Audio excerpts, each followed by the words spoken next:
आमची मुलं आहेत ना ती 40-40 वर्ष आहेत, नोंद आहे त्यांची पंचायत मध्ये। माझ्या 5 मुली आहेत, एक मुलगा आहे, तर त्यांची सर्वांची नोंद आहे। आमची तर नाही आहे, आमचे आजोबा आजीपासून आम्ही आहेत, कोणच नाही बांगलादेशी आणि परदेशी आहेत।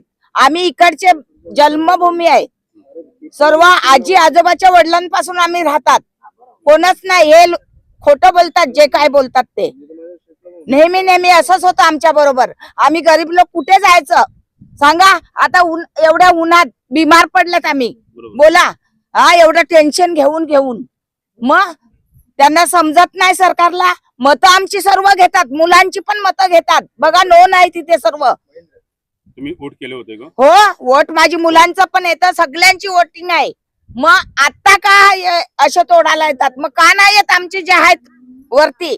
का आमचे हे गावातले जन्म झालेली पोरं आहेत, कोण आलं का एक पण साथ द्यायला? जेव्हा तेव्हा तुम्ही घरं मोडायला येतात आमची, कशाला म्हणून? हा,